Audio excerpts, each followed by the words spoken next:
Well, thank you for joining me. This is part 3 of Learn to Fly FPV with me. It's going to be a long series of videos, I think. But I'm going to try and keep them sort of short and sweet until it comes to the more important stuff.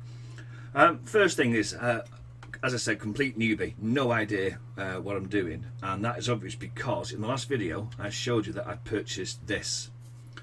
A 3-inch 3K carbon fibre quad frame. And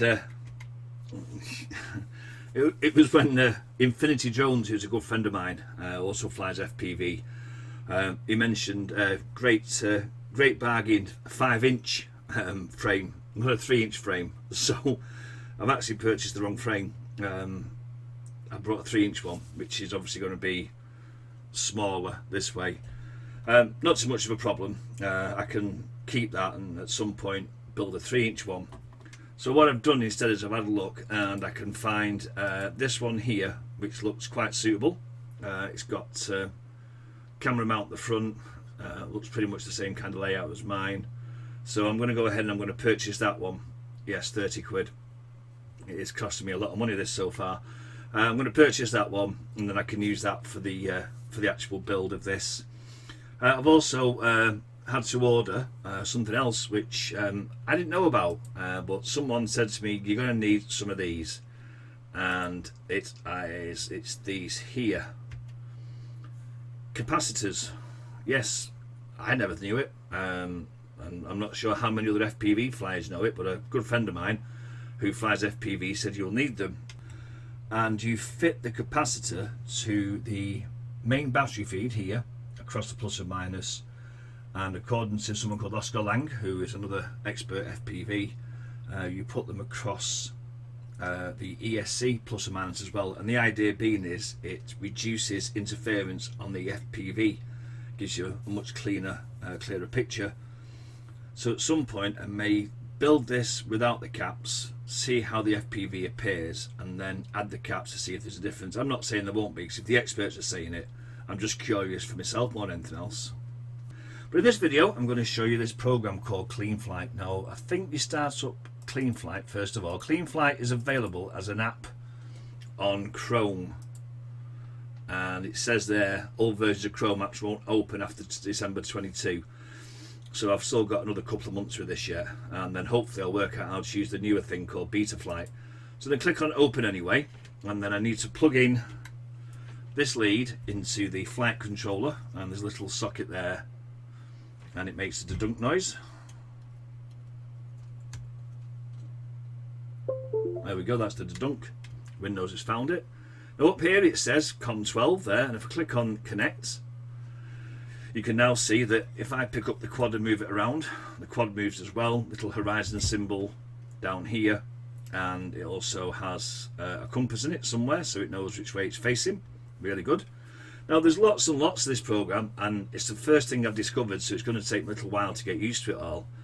You can calibrate the accelerometer, so this number here, as you can see, if I just let go of the board there, if I click on that, that will then put these back to zeros. I don't know how often you have to do that. There's a thing for ports.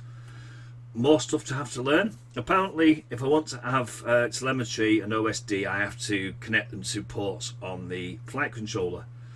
And configuration here tells you about how the motors are laid out. Something else I need to learn about. I'm not going to go through all these tabs because there's a lot of them, and I don't know half of them. I really don't know half of what they are. I'm going to have to do a lot of Google work, speak to a lot of people, and join various forums and just keep reading up whilst I'm waiting for the parts to arrive. That's all I can do. I'm just trying to sort of give you a general introduction to it, and obviously you'll have to go away and spend your time reading up. I can't be an expert. I'm not Joshua Bardwell. I'll put a link to his channel. He does all sorts of FPV work, but small criticism for Joshua Bardwell is he talks as though everyone knows what he's talking about. And I'm trying to find some videos, hopefully someone somewhere has done videos with people like me, people like you, who are completely new to this and haven't got a clue what a gyro is or an accelerometer or a flight controller. And if I can find someone who's got videos like that, I'll put links to them and reference them while I'm doing my view of building and flying FPV, at least That's the general plan. Now there is another program called Betaflight, which is a configurator tool for FPV quads. Sad to say though that the flight controller that I've got isn't supported by Betaflight, as it's an old board, so I can't use this. I will have to obviously buy a new flight controller at some point, but as I said, this is just purely just to get me off the ground, see if I can build one that works with the camera and all the rest of it. And if I can, then I'll start investing money in newer parts, etc. So that's where we're up to in video 3 then. In video 4 I'm going to be hopefully have the new shell, and I'll strip this down and rebuild it. I'm just making inquiries about the missing screws, see if I can get some new screws for these motors and some other bits that are missing off here. And then what I'll do is I'll then go through everything as I take it off and put it all back on again, and I'll show you assembling it all. And then hopefully I'll find a way to get these props off so I can spin up, and I'll show you in the configurator tool how you can test each motor, etc. That's the plan for video 4. So obviously I'm going to wait for parts, so do feel free to join me. In the meantime, of course, don't forget to hit the subscription button there and ring the bell, etc., so you know when I upload my next video. And until then, have fun and start building.